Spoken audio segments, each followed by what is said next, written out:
Welcome back to my channel. আশা করি আপনারা সকলে খুব ভালো আছেন আর আমিও খুব ভালো আছি। দেখুন কত পিঁপড়ে, এত পিঁপড়ে এলো কোথার থেকে দেখছেন? এগুলো কত পিঁপড়ে, পুরো মনে হচ্ছে মৌমাছির মতন চাক হয়ে বসে আছে। তো আমার পুজোর জন্যে ঘর ঝাড়া হয়েই গেছিলো, কিন্তু এই পিঁপড়েগুলোর জন্যে আমাকে আরও ডবল খাটনি করতেই হলো। কত পিঁপড়ে দেখেছেন? এগুলো প্রত্যেকটাই পিঁপড়ে। আপনাকে আরও দেখাচ্ছি, দেখছেন এই যে পুরো এখানে বনির বই থাকে, তো বইয়ের মধ্যে চারিদিকে পিঁপড়ে। তো চলুন, কোনো উপায় নেই, কপালে যদি আপনার থাকে না খাটনি, তো কেউ রদ করতে পারবে না, আপনাকে খাটতেই হবে। তো এখানে পিঁপড়ের ওষুধ ছিল, সেটা আমি একটু দিয়ে দিলাম চারিদিকে। পিঁপড়ের ওষুধ আমাকে রাখতেই হয়, কেন গাছপালা তো পিঁপড়ে হয়ে যায়, সেই সময় দিতেই লাগে। তো আমার খাটনি দেখুন হয়ে গেল, সকালে একবার ঘর ঝাড়ু পোছা হয়েই গেছিলো। আজকে যেহেতু কাজের বউটা আমার আসেনি, তো সেই জন্য আমাকেই করতে হয়েছে। পুজোর সময় তো এমনি দেখাই যায়, দেখলেন আপনার যত কাজ বেশি থাকবে তত দেখবেন কাজের বউরা অ্যাবসেন্ট। তো আজকে ও এলো না, বললো ওর নাকি ঘর ঠিক হচ্ছে, উপরের নাকি উপরে টিন আছে, সেই টিনটা চেঞ্জ করতে হবে। তা আমি এই উপরের কভারটা চেঞ্জ করে দিলাম। এগুলো হলো আমার বিছনার চাদর। তো চাদরগুলো সুন্দর করে এমনি পেতে দিই, আর টেবিল ক্লথ কেনার দরকার প্রয়োজন পড়ে না। আর এই বইগুলো দেখুন পিঁপড়েতে ভর্তি হয়ে গেছিলো, এগুলো ভালো করে পুছে পুছে রেখে দিচ্ছি। আরেকটা জিনিস আপনাকে দেখাই, দেখুন বর্ণ পরিচয়। এটা হলো বনি ঋষির। যেহেতু ওরা বাংলা খুব একটা ভালো জানে না, সেই জন্য আমি এনে দিয়েছিলাম ওদের জন্য বর্ণ পরিচয়। এই বর্ণ পরিচয় পড়ে পড়ে কিন্তু অনেকটা বাংলা শিখে গেছে, এখন ভালোই বলতে পারে আর লিখতেও পারে। তো চলুন, সব কিছু ভালো করে পরিষ্কার করে নিলাম। আর এটা বনি বানিয়েছিল ক্যালেন্ডার, হাতেই তৈরি করেছিল। কেমন লাগলো অবশ্যই জানাবেন। আর এই যে এখানে একটা কচ্ছপ, এটা মেলার থেকে কিনেছিলাম বহু আগেকার, জানেন, খুব সুন্দর। কচ্ছপের পিঠে আর একটা কচ্ছপ, আর এটা খুব সুন্দর, মানে মুখ টুক পা টাগুলো সব নড়ে। এটাও পরিষ্কার করে দিলাম, এর উপরে রেখে দিলাম। আর এইটা একটা শামুক, এটা আমি বাগান থেকে পেয়েছিলাম, আমাদের বাগানে মনে হয় বর্ষাকালে ছিল, তারপরে মরে গেছিলো। ভালো করে ধুয়ে টুয়ে আমি নিয়ে এসেছি, এটাও সুন্দর করে পুছে দিলাম। এমনি শামুক না আমাদের বাগানে অনেক দেখতে পাওয়া যায়, নানা রকমের শামুক। আর এরপরে এই জানলাগুলোর মধ্যেও কালকে ঝড় বৃষ্টি হয়েছিল না, যার কারণে বহুত পিঁপড়ে হয়ে গেছে। এগুলো অলরেডি আমি ডেলিকার ডেলি না, আমার কোনো পুজো বলে আলাদা এক্সট্রা কোনো কাজ নেই, ডেলি এগুলো পরিষ্কার হয়। কাজের যে কাজ করে সে তো করেই, আর আমিও কিন্তু যখন ছুটি ছাটা থাকে, ওর যদি না আসে, তখন এগুলো আমার ডেলিকা ডেলি কিন্তু পরিষ্কার হয়। এগুলো নেটের যে জন্যে আমাকে রোজ পরিষ্কার করতেই হয়, না পরিষ্কার করলে না নেটের মধ্যে একটু নোংরা নোংরা বসে যায়। তো এগুলো সকাল থেকে করতে প্রায় আমার 1.5 থেকে 2 ঘন্টা এইখানেই চলে যায়। আর এই ব্যালকনিটাও দেখুন ঝড় বৃষ্টির জন্য কত নোংরা হয়েছে, কত বৃষ্টি পড়েছে বাইরে আপনাকে একবার দেখায়। জানি না এবারে পুজোর মধ্যে কি হবে, তবে আজকে কালকের তুলনায় আজকে বৃষ্টিটা বেশ কম।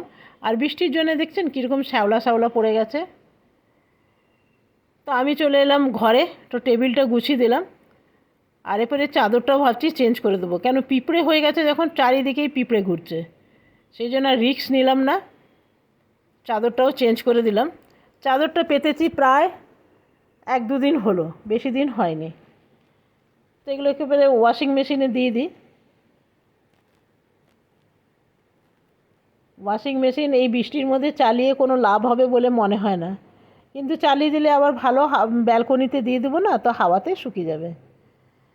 আর ঋষির ঘরের বিছানার অবস্থা দেখুন, চারিদিক জিনিস পড়ে আছে।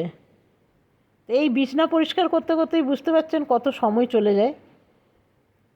ভাবছি এই চাদরটাও দিয়ে দেবো, যেহেতু সাদা চাদর না, সাদা চাদর আমার খুব ভাল লাগে, কিন্তু এই 1-2 দিনের মধ্যে নোংরাও হয়ে যায়। তো মেশিনটা চালিয়ে দিলাম, আর একটুখানি কমফোর্ট দিয়ে দিলাম, তাহলে না বর্ষাকালে না বৃষ্টি বাদলের দিনে জামা কাপড়গুলোর থেকে খুব সুন্দর গন্ধ আসে। তো মেশিনটা এখন চলছে, চলুক।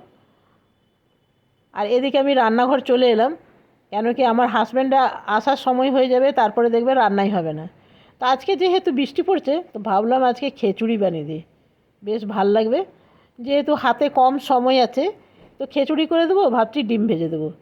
তো মুগ ডালটা আমার ভালোভাবে একটুখানি ভেজে নিলাম। এরপরে চাল দিয়ে ভালো করে ধুয়ে নেব। 4-5 বার ভালো করে কচলে কচলে ধুয়ে নিতে হবে। তো চলুন ভালো করে আগে ধুয়ে নিই। তবে আমি কুকারে বসাবো, কিন্তু কুকারে ঢাকনাটা লাগাবো না। তবে আপনাকে এর আগেই বললাম যে আমার যে কাজের মহিলা, ওর নাম হলো মিতু। তো আজকে মিতু আসেনি। তো সেই জন্যে অনেক বাসন না এঁঠো পড়ে আছে, এখনও ধোয়া হয়নি। ওর আশায় অনেকক্ষণ ছিলাম, তো এই আশায় থাকাটা কিন্তু খুব খারাপ। আসবে আসবে আসবে, ওই জিনিসটা ভালো নয়। তবে এতক্ষণে ফোন করে বলল যে সে আসতে পারবে না। বুঝে দেখছেন, 12টা 12:30 বাজে। তো সেই জন্য ভাবলাম কুকারেই বসিয়ে দিই। আর এই যে পিঁপড়ে যতগুলো ঝাড়লাম না, তো এটাতে ভাবছি এগুলো ভালো করে একদম কাচিয়ে কুচিয়ে বাইরে ফেলে দেবো। এগুলো সব পিঁপড়ে, কিন্তু এতগুলো যা দেখছেন। সকালে একবার ঘর ঝাড়ু পোছা হয়ে গেছে, যেহেতু ঝাড়লাম না সেহেতু একটু বালু বালু লাগছে। তো কোথার থেকে এসে না এরা চটিগুলোকে একদম ঘরের কাছেই ফেলে রাখে। আর এই হলো ছাতা। বর্ষাকাল এলে যে যেখানে পারে সেখানে ছাতা ফেলে দেয়। আর এটা দেখুন, এত বৃষ্টি পড়ছে, ছাতা নিয়ে নিয়ে এত যাওয়া হয়েছে, ছাতাটাই ভেঙে গেছে। আর এরপরে এইখানটাও বৃষ্টির কারণে না এইখানটা বেশ ধুলো ধুলো হয়ে গেছে। সকালে একবার পোছা হয়েছে, তারপরেও নোংরা হয়ে গেছে। তো বৃষ্টি বাদলের দিনে দেখবেন উপর থেকে ছাদের থেকে খুব নোংরা পড়ে। তো সেই জন্য এইখানটা একটু ধুয়ে দিলাম।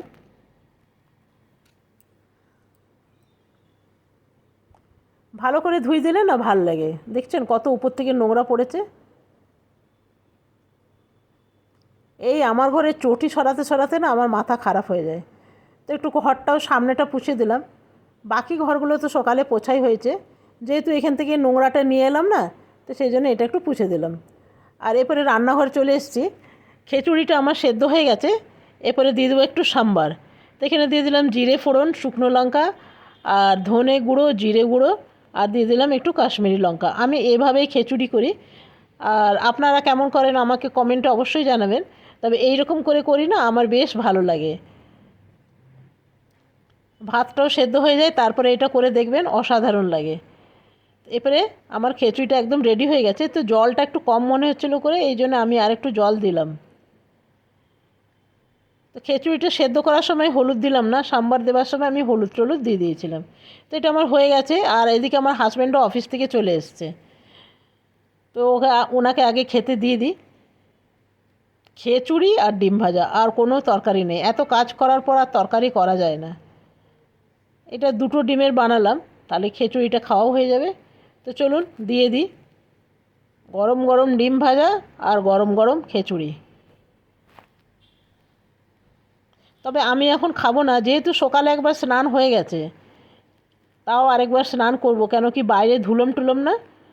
তো সেই জন্য ভাবছি আরেকবার একটু স্নান করে নেব। তো চলুন, আমার হাজব্যান্ড আবার গরম খেতে পারে না, তাই নাড়াচাড়া করে বেচারা ঠান্ডা করছে। আর খিচুড়িটা বলছে খুব সুন্দর হয়েছে। হড়বড়িতে করলাম, যেমন হয়েছে তেমন, খারাপ হলে খারাপ আর ভালো হলেই ভালো, কোনো উপায় নেই, কিন্তু ভালোই হয়েছে বলছে। আর এদিকে আমি কিছুগুলো বাসন ছিল সেগুলো ধুয়ে নিই, কেন কি কাজের মহিলা আসবে না, আগেই বলে দিয়েছি। সেই জন্য যা যা জমা ছিল সব ধোয়া হয়ে গেছে। আর কিছুগুলো ডিশ ওয়াশারে ঢুকিয়ে দিয়েছি, বড় বড় ছোট ছোট বাসন যেগুলো ছিল ডিশ ওয়াশারে দিয়ে দিলাম। আর কিছু বাসন যেগুলো ছিল সেগুলো হাতে করে ধুয়ে নিলাম। কম কাজ নাকি বলুন তো। এরপরে চলে এলাম ওয়াশিং মেশিনে। ওয়াশিং মেশিনে যতগুলো কাপড় আছে ভাবছি এগুলো মেলে দিই, না মেললে না। এখন একটু বৃষ্টিটা কম কম আছে।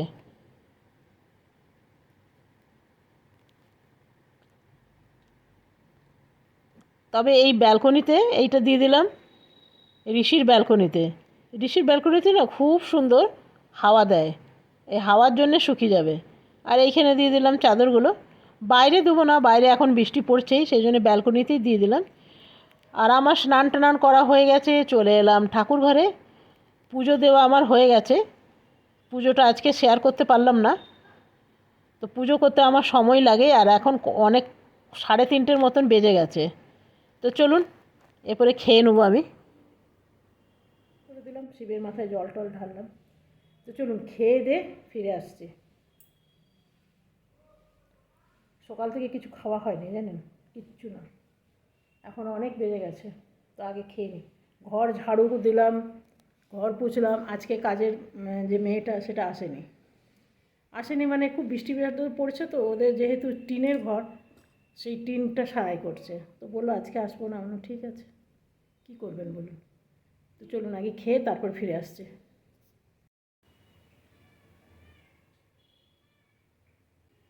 বাজে পুরোপুরি 4টা, আর এখন আমি খেতে বসছি। কাজ সারতে সারতে বেশ লেট হয়ে গেল। আর খিচুড়িটা একদম ঠান্ডা হয়ে গেছে, আর গরম করলাম না, এই রকমই খেয়ে নিই। খাওয়া দাওয়া হলো আর এটা পেতে নিলাম। আর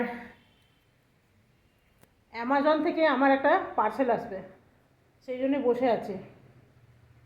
এখনই ফোন করেছিল, বললো আসবো।